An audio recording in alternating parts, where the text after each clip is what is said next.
Assalamualaikum warahmatullahi wabarakatuh. Halo sahabat Wong Blitang Channel dimana saja berada. Jumpa lagi nih di channel tempat kita, yaitu Wong Blitang Channel, tempat berbagi seputar teknologi dan pendidikan.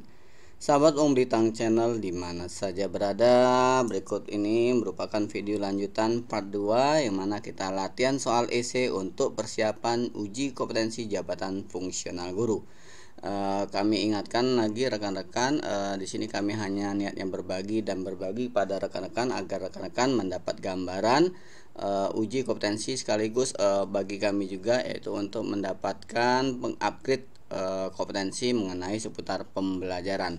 Mohon maaf apabila ada kesalahan dalam soal maupun jawaban, karena kami mencarinya dari berbagai sumber referensi di internet. Sekali lagi, ini hanya berupa gambaran. Kalaupun hasilnya nanti di luar ekspektasi atau harapan dari rekan-rekan, kami mohon maaf yang sebesar-besarnya. Kami hanya bisa memberikan gambaran dan mendoakan agar rekan-rekan diberi kemudahan, kelancaran, kesuksesan, dan mendapatkan nilai yang maksimal serta dinyatakan lulus uji kompetensinya. Amin ya rabbal alamin.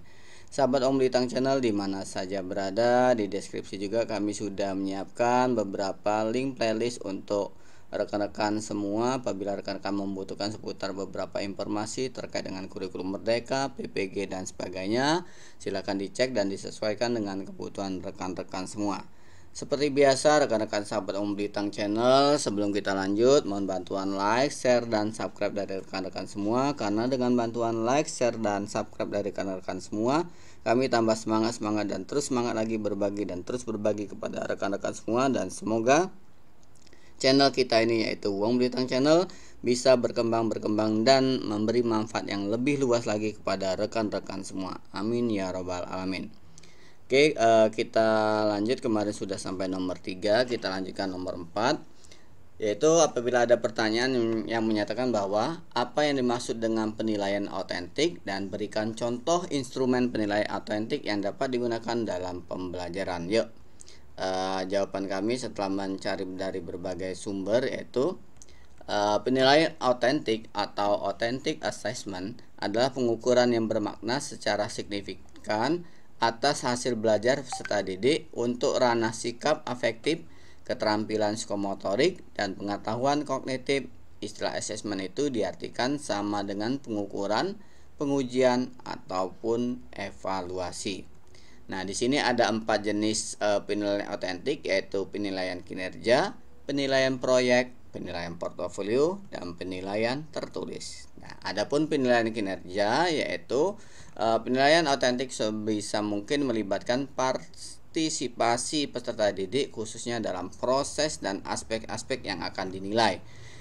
Guru itu dapat melakukannya dengan meminta para peserta didik menyebutkan unsur-unsur proyek atau tugas yang akan mereka gunakan untuk menentukan kriteria penyelesaiannya. Yang kedua, yaitu penilaian proyek. Nah, penilaian proyek itu adalah merupakan kegiatan penilaian terhadap tugas yang harus diselesaikan oleh peserta didik menurut periode atau waktu tertentu. Sedangkan penyelesaian tugas itu dimaksud yaitu berupa investigasi yang dilakukan oleh peserta didik, mulai dari perencanaan, pengumpulan data, pengorganisasian, pengolahan, analisis, dan penyajian data. Yang berikutnya yaitu portofolio. Penilaian portofolio itu merupakan penilaian atas kumpulan artefak yang menunjukkan kemajuan dan dihargai sebagai hasil kerja dari dunia nyata. Nah, penilaian portofolio ini bisa berangkat dari hasil kerja peserta didik secara perorangan atau diproduksi secara berkelompok, memerlukan refleksi peserta didik dan dievaluasi berdasarkan beberapa dimensi. Dan yang berikutnya yaitu terakhir, penilaian tertulis.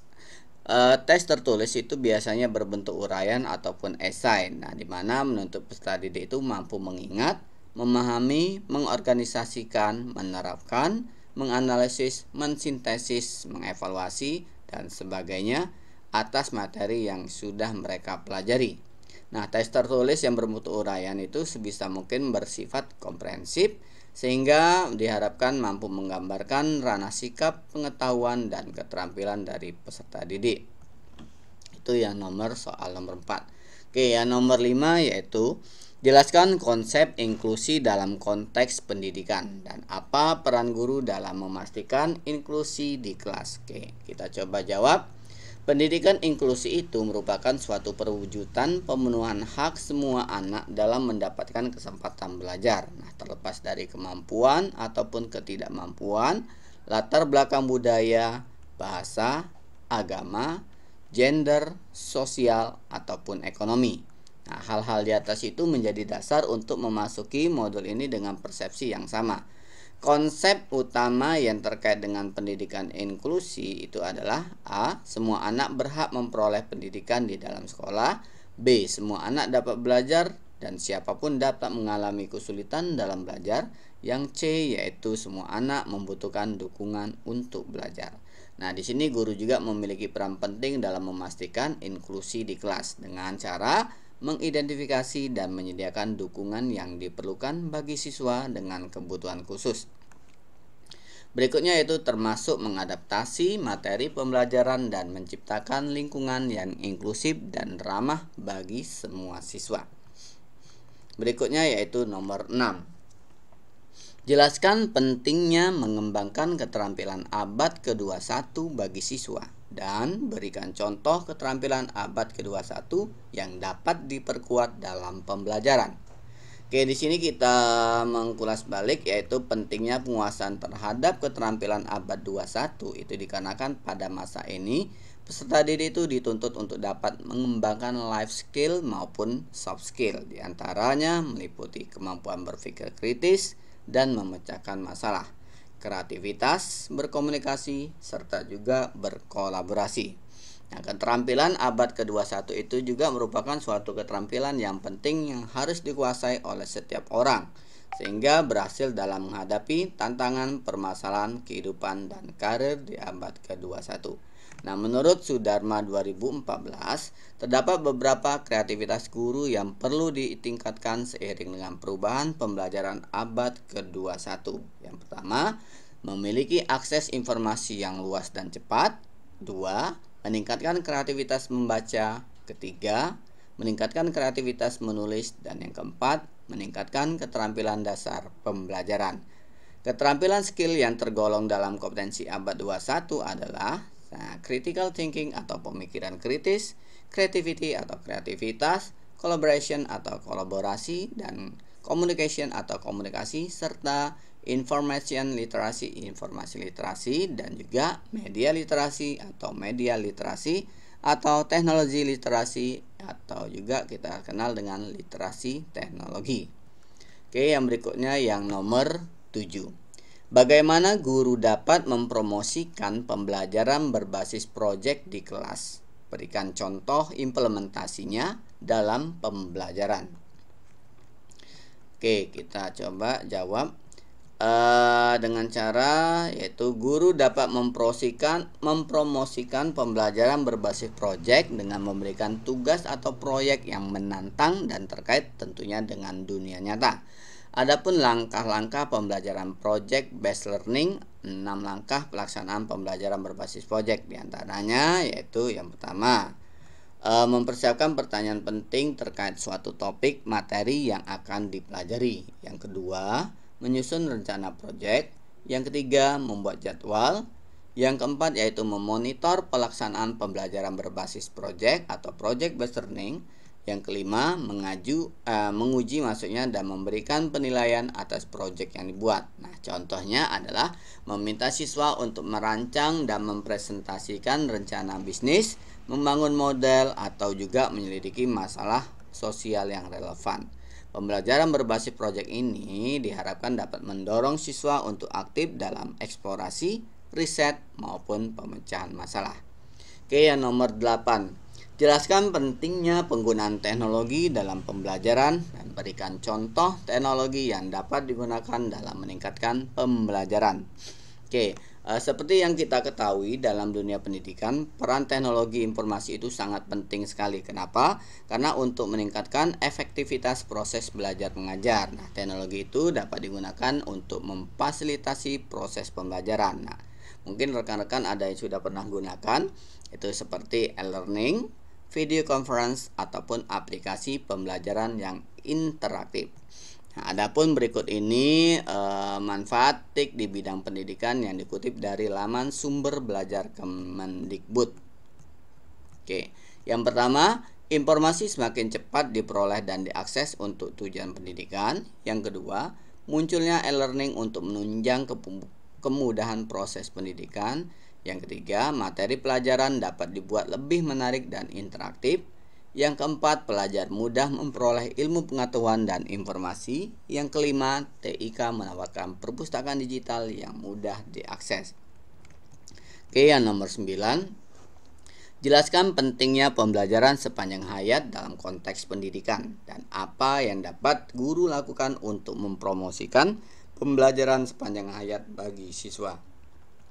Di sini pendidikan sepanjang hayat itu merupakan suatu sistem konsep-konsep pendidikan yang menerangkan di mana keseluruhan peristiwa-peristiwa kegiatan belajar yang berlangsung dalam kehidupan manusia. Nah, prinsip utama dari pendidikan sepanjang hayat ini yaitu setiap tempat adalah sekolah dan setiap orang adalah guru. Adapun tujuannya yaitu untuk mengembangkan potensi manusia secara optimal. Selain itu, pendidikan sepanjang hayat juga bertujuan untuk menyelaraskan antara pendidikan wajib belajar dengan proses pengembangan kepribadian manusia yang bersifat berubah-ubah. Guru memegang peran penting dalam memfasilitasi pembelajaran seumur hidup ini, yaitu selain sebagai pengajar, guru juga sebagai fasilitator pembelajaran yang menginspirasi, membimbing, dan memberikan panduan kepada siswa. Oke, demikian pembahasan dari kita sampai nomor 9 karena keterbatasan dari waktu untuk merekam soalnya. Terima kasih atas perhatian dari rekan-rekan semua. Sekali lagi kami menggarisbawahi di sini kami niatnya hanya membantu sharing kepada rekan-rekan untuk menambah pengetahuan rekan-rekan maupun kami sendiri dalam soal-soal mengenai pembelajaran. Adapun referensinya itu bukan berasal dari soal yang baru saja rekan-rekan hadapi yang mungkin yang bulan Juni atau bulan Juli ini, tetapi kami ambil dari berbagai sumber di internet. Jadi sekali lagi di sini niatnya hanya membantu memberi gambaran dari rekan-rekan. Jadi mohon maaf kalau misalnya harapan dari rekan-rekan tidak sesuai dengan yang diharapkan rekan-rekan semua atas gambaran soal yang sudah kami berikan. Sekali lagi kami mohon maaf dan kami hanya bisa mendoakan yaitu supaya rekan-rekan diberi kemudahan, kelancaran, dan mampu mendapatkan hasil yang maksimal dalam uji kompetensi dan juga yang terpenting yaitu dinyatakan lulus pada uji kompetensi jabatan fungsional guru dan mendapatkan jabatan fungsional guru yang baru. Oke, dan juga kami juga mengucapkan terima kasih atas dukungan, support dan doa semualah dari rekan-rekan semua, karena tanpa dari support, dukungan, doa dari rekan-rekan semua channel kami pun mungkin tidak bisa berkembang seperti saat ini, dan mungkin juga dengan bantuan rekan-rekan semua bisa lebih lagi berkembang dan berkembang semua. So don't forget like, share, dan subscribe dari channel kami ini. Mudah-mudahan channel kita bisa diperluas lagi manfaat kepada rekan-rekan semua baik dari Sabang maupun sampai Merauke. Sekali lagi terima kasih dan mohon maaf apabila ada kesalahan kata maupun jawaban adapun soal. Kami mohon maaf yang sebesar-besarnya. Kami akhiri. Wassalamualaikum warahmatullahi wabarakatuh.